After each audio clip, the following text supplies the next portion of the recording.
It's recording. Am I allowed to speak? Yes, you are. Welcome to Splitting Hairs, Why, thank you. Episode 5, I believe this is. episode 5. Sarah, what are we talking about today? Hello. Well, I have in quotation marks. So what do you really do for a living? Well, what do you really do for a living? Well, I actually do music for a living. What do you do for a living? I do many things, but I do make my money in music as well. It's a choice that I made, and I stand by it. There's no shame in making your money from various sources.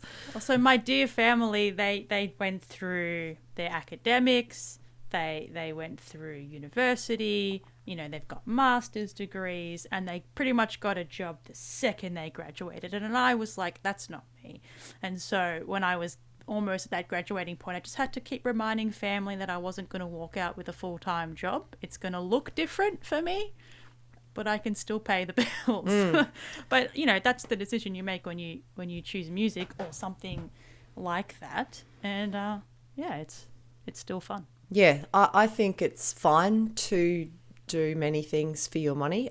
If you want a lot of money in life, music's probably not the way to go. If you're just going to sit in the back of the first violins in a symphony orchestra, it's a pretty good job, but you're not going to get rich. But even those jobs, let's be realistic. Yes, there's more violinists in an orchestra, but there's more violinists that go for those jobs. Yes.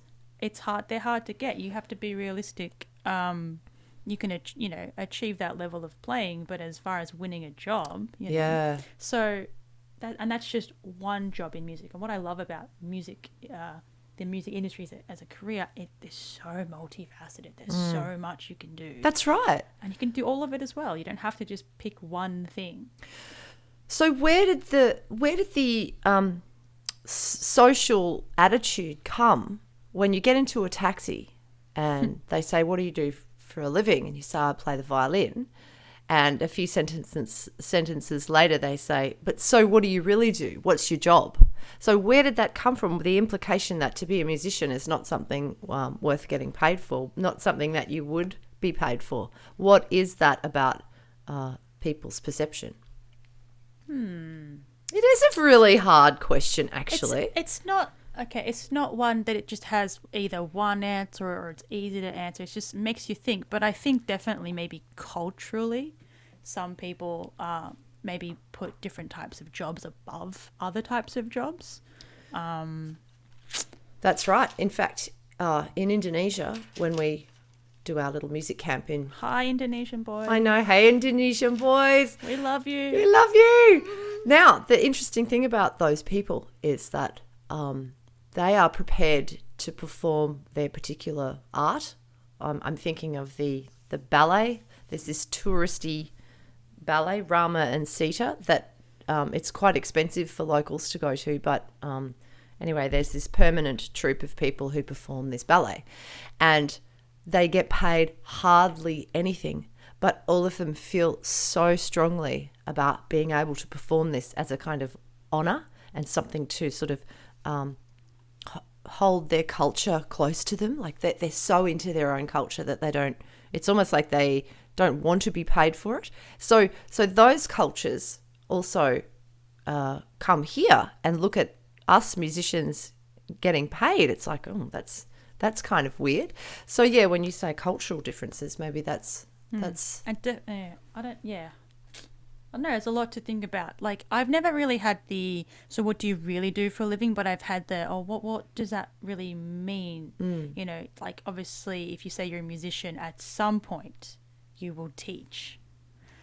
So teaching is a big part of where you can make that income. But as far as performing goes, and I think that's where what we're going to talk about today is how to make a living off of really performing. And there's people that don't understand that if that's your job, then you need to be paid for it. Yeah, that's right. If you've chosen that career. Yeah, that's right. Yeah. The topic of teaching is an interesting one too. I really feel like the difference, when I was a kid, a lot of my friends did piano plus another instrument, right? I think we've mentioned that before on this show, but No. when I was growing up, that was the norm. Most kids would do piano plus another instrument. Yeah, I did that growing up. Right. So, and my memory of the teachers, the piano teacher especially, I had this Russian lady.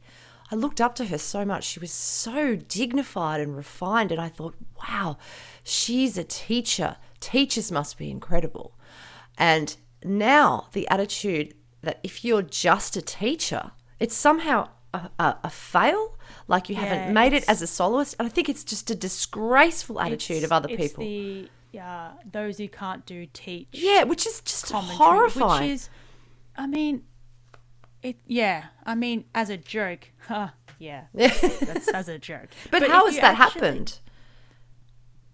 I don't know. I just think that if you get to that point where it's a perception, it's one of these bad narratives. It's one of these myths that if you have a skill and you try and attain a high level, but you don't get to maybe a professional level, then you'll settle for teaching.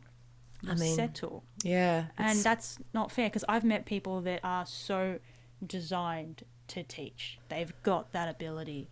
I personally love teaching, but I know in myself it's not the only thing I want to do. Some of my friends, that is the only thing that they want to do. And it's a personality thing as well. And it's a skill set. You can be the most amazing performer ever, but you might not know how to teach. Yeah, absolutely. And the other way around, you might be really good at teaching, but only attained a certain level of playing, and it's not a bad thing. Yeah, that's right. There's some really famous teachers in this country, violin teachers, who do not play. Haven't heard a note from them, And there are some incredible teachers that are famous for having produced amazing soloists. Yeah. Yep. So it's, because you read people's bios and so learnt off of this person who learnt off that person who invented this or something. And it's like, oh, wow, lineage. Yeah. So as for our, so what do you really do for a living? If I was in a taxi and they said, so what do you do for a living?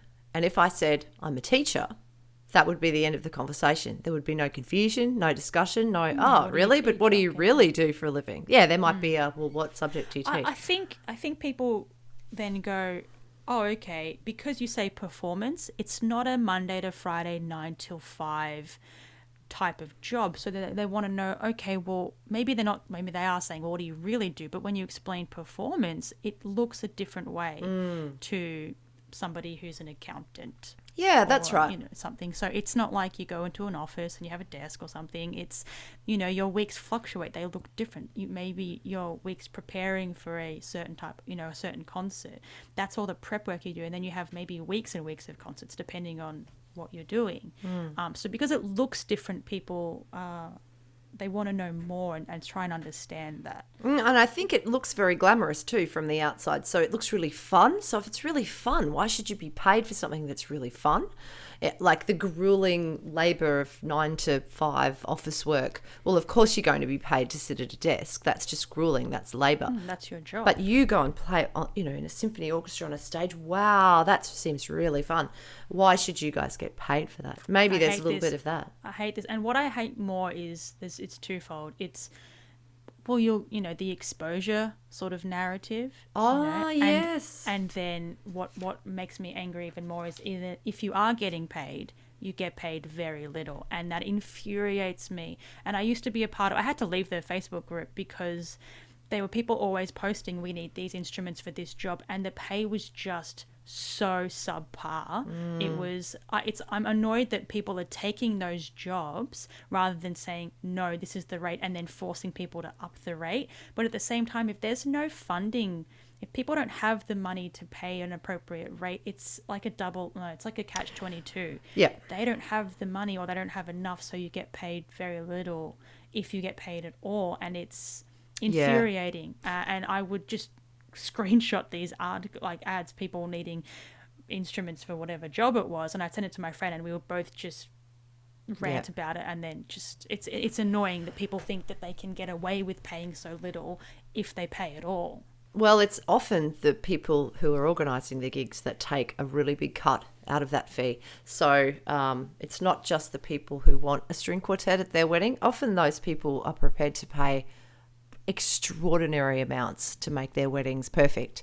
It's not that those people don't have the money. It's that the person who runs that Facebook page or whatever it is, those gig pages, often the organisers are taking a big cut, which is a little bit corrupt, a little bit cheeky in my mind. So, that's another episode, I guess. Yeah. So sometimes if you want proper pay, you have to say you're worth a certain thing, a certain amount. And that's a self-esteem thing, isn't it? Can I just say, like, I've been that newbie in the music world, and I have been taken advantage of because I was so new and naive to everything. And I had a couple of instances where I was severely underpaid, and instances where I worked and didn't get paid when I should have. And I let this particular person walk over me because I didn't have a backbone. I didn't understand. So now in the world, like, I have a standard and I have my principles and I stick to it. And I've annoyed people for that. And I say, I'm sorry, this is my rules. This is, how it works for me, and I don't budge on it. There is compassion. There is understanding if things come up. I don't want to get too specific in what I'm talking about. But the point is, I personally have a standard on certain things that's come from having been walked over in the past. That's right. And me saying, that was a learning curve. I'm not going to go back down that path, and this is how it is for me. Now, I sound like I'm coming off as very forceful or a bit headstrong, but it's because, and I mean, it was not nice what happened. And it's me going, no, this is my job. It is a job for me. It is fun. I love everything I get to do around music, whether it's teaching or performing. But there's a standard and I have a principle, and either that gets met or it doesn't. I had my quartet that wanted to be employed for a couple of gigs, and they wanted a quote from me. And I said, well, this is what I can tell you, but I have to consult my 3 other members. Yeah. And it's not up to me, the final numbers. They have to approve of this as well. And it's a professional gig performance, so it's going to be a professional rate. And it's just me having experienced some things that I go, no, I stick to my guns now. And I wish other musicians would as well, rather than... Yeah, it's very exploitative out there. If there are musicians who take, smaller fees because they just basically need money and they don't feel strong enough, then at some point I think you have to get together in a group. Like, if people agree with you, they're feeling exploited as well, you've got to get together. It's how unions were formed ages ago. You've got to do something about it. That's why I didn't like this Facebook group where people were willingly posting saying, here, $30 a call or whatever it was, sometimes less. And people are like going, yeah, okay. And it's like, are you serious? Yeah. Look how many calls there are, how many hours per call, and you're taking that. Now, if you put an appropriate rate on that, look how much you're being undercut. Like, do the maths. Yeah.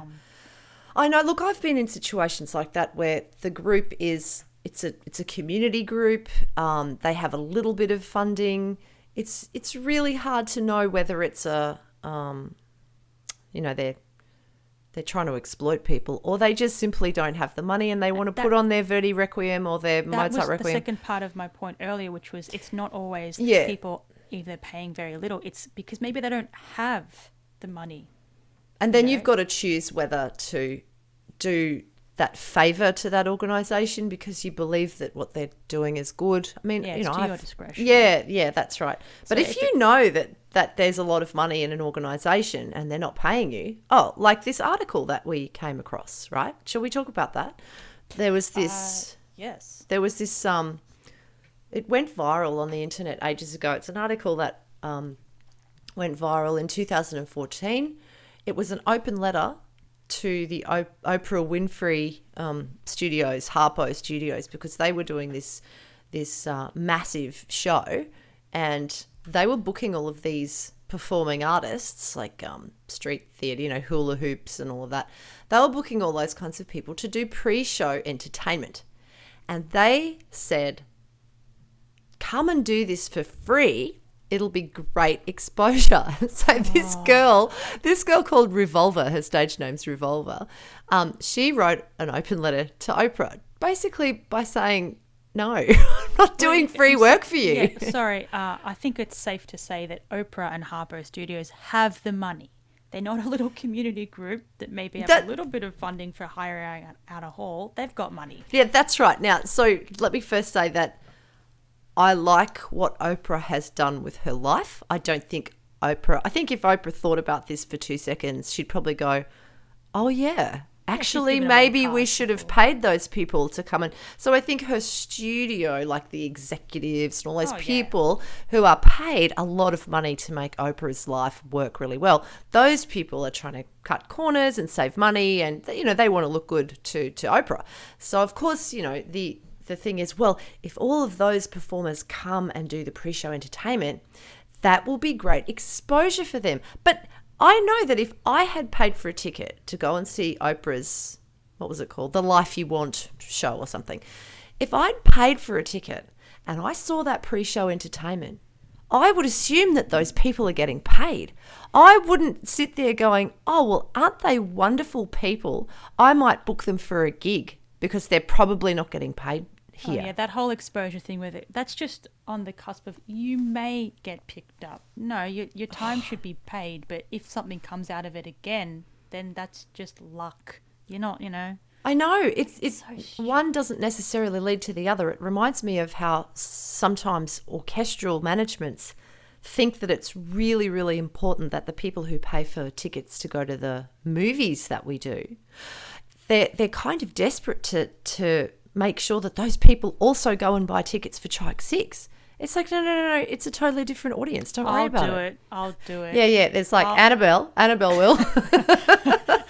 I'll do it. I'll buy them all. That's fine. Yeah. Fine. What was it? Last episode? I can't stop you from going to see concerts. You're going to too many concerts. You must be dying right now with no concerts to go to. I'm just so happy. Like my favorite thing of the year is the Sydney Maya Bowl concerts. And I'm so happy that this year that still went ahead before everything blew up. And of that concert, my favorite piece was Pints of Rome.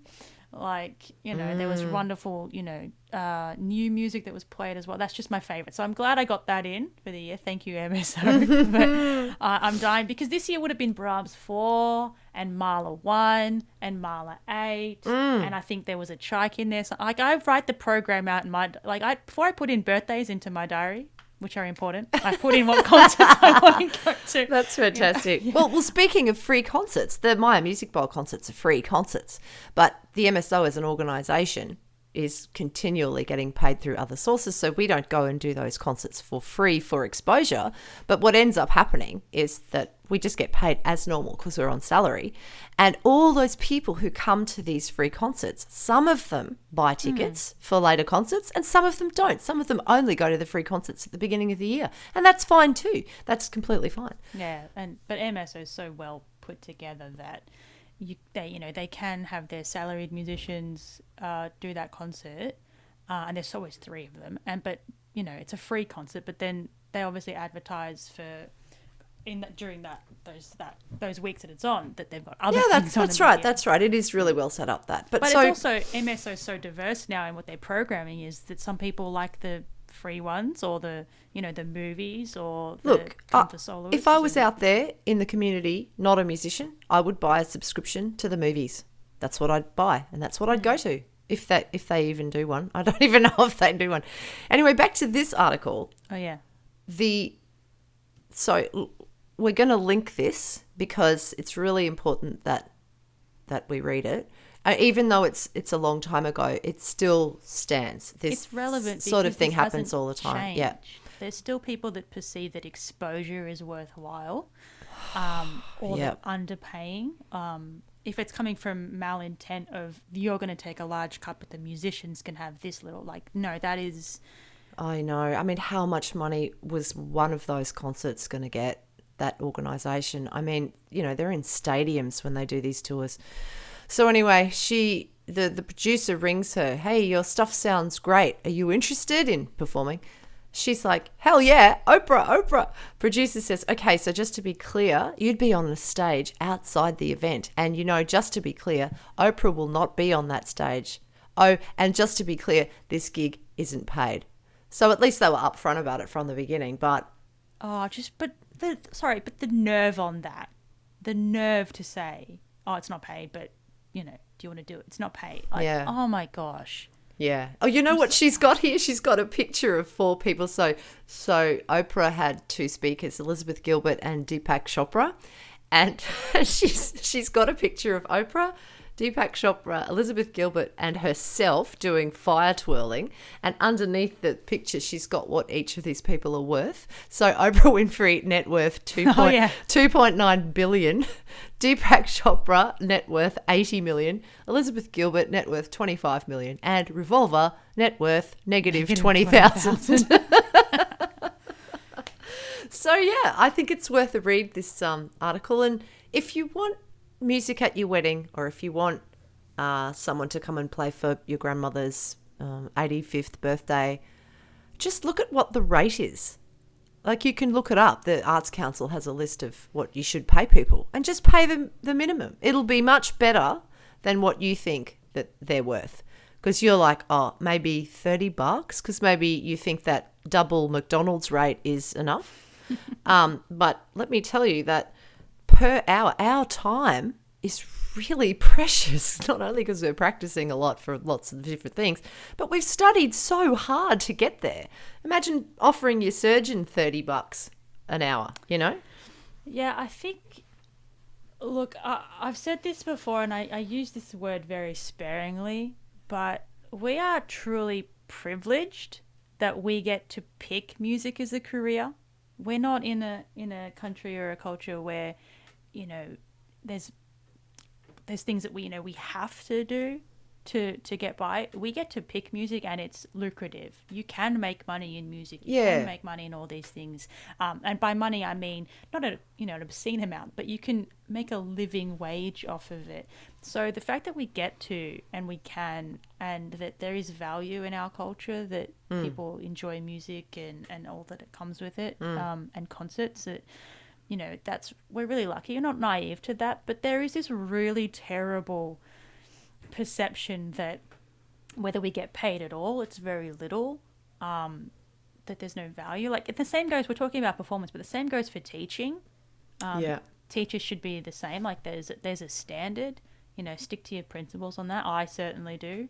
Yeah, there's a lot of those music schools that just pay a pittance, and the actual company takes most of the money from the parents or the students, whatever. Yeah, it's a mixed bag of so many different reasons. Yeah. But, I wasn't naive to the fact growing up that I like music, and my career is going to look a lot different than what my family's does, and which means I have to think differently, work differently. So I'm not naive to that. But having, I'm at just the start of my career, having already experienced some of these things, me saying to myself, no, I'm not going to put up with these kind of things. I'm going to take the jobs that I want to take. Yeah. And just be smart about it. But it's just, don't be naive to it. Don't think that, they're only going to pay me $30 a call or whatever it is. That's fine for like 14 calls to go for 3 hours. Yeah. Think about that, because then you've got to put all the time into traveling, learning the music. It's just not worth it. It's just not worth it. That's why I like what you've decided to do. You understand that if you want to pick and choose in your music career, you have to have some other income coming in from a different activity, and that's what I like about you. That's the most reasonable thing you can do, I reckon. It's just being smart. Like, I don't want to say who, but we're going to be interviewing some people at some point, and one of the people I have on my mind is just that. She is a really great violinist, but from the start when I met her, she was already doing other things for income. Yeah. And I think more musicians, if they're getting to that university level, they're thinking music is a career, maybe they're aspiring for orchestras or something, think outside the box as well. Teaching, yes, absolutely, because it'll make you a better musician. If you can verbalize how to teach somebody a certain technique, you actually reteach yourself and you'll get better. Definitely. And I was so naive when I was younger, going, no, never want to teach, hate it. And then I quickly got over that, got into teaching, realized, I actually really love it, and I love having kids get so excited over music as well. But you'd be scary. No, you think I'm scary because I'm probably a scary student to you. Yeah, you are. You're probably my most scary student, but I'm a bit like, at the end of the day, I don't care. So Yeah, yeah. If that's hard to, I mean, look, anyone listening to that, that's going to come across wrong. I care, but I can put a wall up. If someone's annoying me too much, I can just go, yep, I'm over that.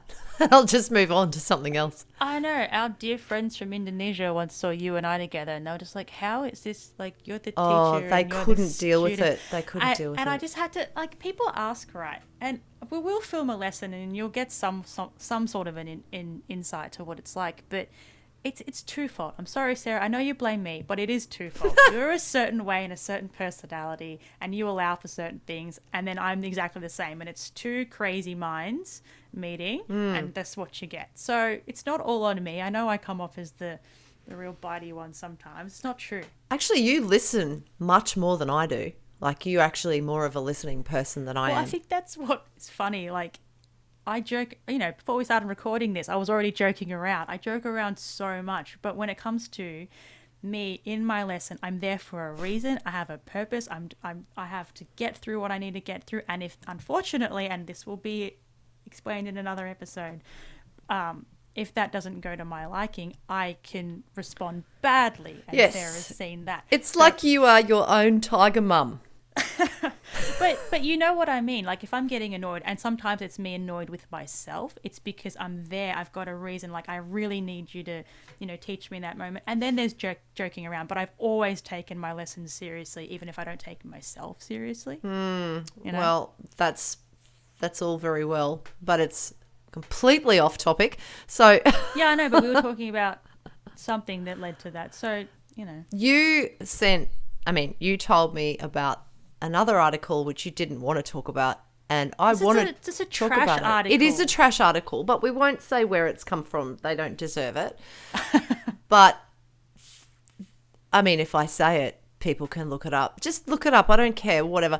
It's 6 reasons musicians don't deserve to get paid. And I thought, this is interesting. Someone's really bitter here. Someone's written this, and they obviously resent musicians. They hate them. I don't know what this person is on. It could be a joke satire. It could be.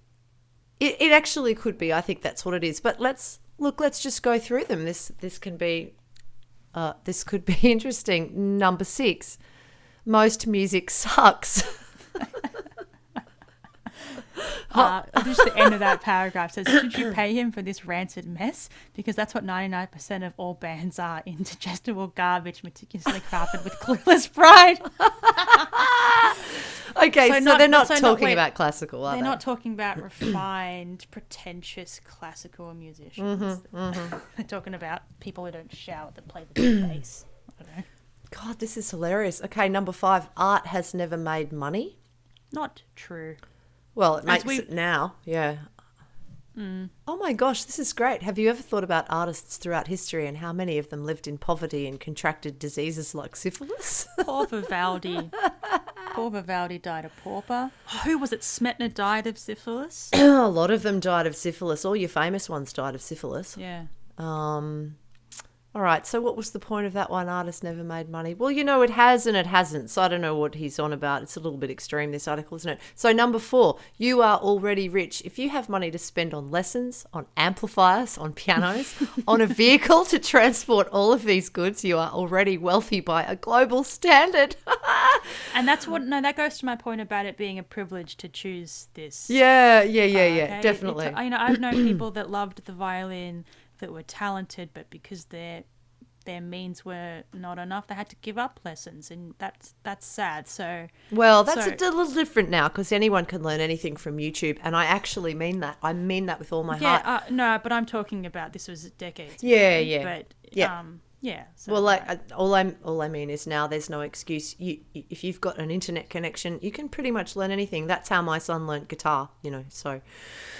Number 3, feeling pain makes you better. What does this point mean? You can't trust an artist of any medium who creates with the absence of genuine pain. Love it. That's what this stuff is all about, communicating profound emotions through the cathartic process of creation. Oh, there's of course, like, a creative mind or an artist, like, they're all scorned in some way. They all put their emotions out on their artwork. It's like, all right, sometimes it's like we get it. Yeah. Is there any happiness out there? Oh, and they see the world really differently, and they see the world really clearly. Like other people sort of wander around in a fog, and artists tend to just see through all of that, and it really kills them. So yeah, I love this point. Feeling pain. Okay, number two. No one deserves anything. The world doesn't owe you a single thing. The fact that you're here is likely a mistake or merely a piece of a giant, incomprehensible puzzle or organised by multi-dimensional beings. Yes! I love this. Okay, highly recommend this article. I think it's just a joke. All right. We'll 6 link it, reasons we'll link it. musicians don't deserve to get And paid. number 1, you go. care too much. I take offence to that. There are few things more rewarding than denying someone who cares entirely too much about something trivial. Rather than being content in doing the thing you supposedly are in love with, you choose to focus on things like financial compensation to indicate your success. Okay, I guess this person is talking about... Keep reading. If being validated by an outside force is what creates love and worth in your art, then you're doing it for the wrong reasons. Yes, so this is my point that I'm just starting now, which is if you feel that you're validated by, I've created something, this piece of music, but nobody either likes it or wants to hear it or buy it, it's like then you've not made it for yourself, you've made it for other people. And so this is what I've said when we started this show, which was, yeah, I want to get these points out, but when doing it for us, and I don't want to cater to outside people. This is our thing. Yeah, I know what you're saying. Yeah, I'm only beholden to you, but that's because you're the partner in this one. But it's, if you've created this piece of artwork, you fill in the blanks there. You create it for yourself. Hopefully people are drawn to that rather than you're making it for them. Yeah, so this but guy's... needing their validation for it. Yeah, That sure. would be, But this guy's talking about... It does sound like this person is talking about... Drew Ailes, flip out about another ink. Okay, so this guy's talking about basically nobody cares about what you're doing. You should just do it for yourself. If you feel like you're a failure unless you get paid heaps of money, that's really bad. I don't think he's talking about musicians who are musicians for a living, like me. He's not talking about me because I've got a job in a really old-fashioned type of situation, which is not creative, as we discussed in episode 3, was it? Yeah. 3. So is classical music creative? So this guy's talking about a totally different thing. I think he's whinging about band musicians, guitarists and people like that. But anyway, it's a funny article anyway. So I just literally typed into Google why musicians aren't paid. A bunch of this stuff came up. That one popped up and I was like, why we don't deserve to get paid. Yeah. And I was a little bit triggered in the modern term. Yeah, but it ended up being kind of just a funny article. You know what? I hope it's satire. I hope it's a joke. Yeah. We'll let other people read it and figure that out. Yeah, exactly. So look, this I feel compelled to summarize. I feel like here's the moment where we think about things in a condensed way. I feel confident in my life, confident enough to ask for a proper payment for my time, and you do too. That is a self-esteem issue. I encourage people to put a price tag on themselves, which they feel is... Have a standard and stick to it. Yeah. And you'll yourself. be respected for that, actually. Overall, you'll be respected for that. When confronted with, so what do you really do? Just change the subject if it annoys you, or say, have you been to any shows like musicals? There are so many things that people forget are music because it's like singing and dancing on a stage. They forget that there's musicians down in the pit. Or if they've been to an opera, they forget there's musicians down in the pit making it all come to life. They're listening to TV or movies and there's music in it. Yeah, and they don't sort of consciously realise that those orchestras who play the soundtracks sit in a studio for 5 to 10 days recording the soundtrack.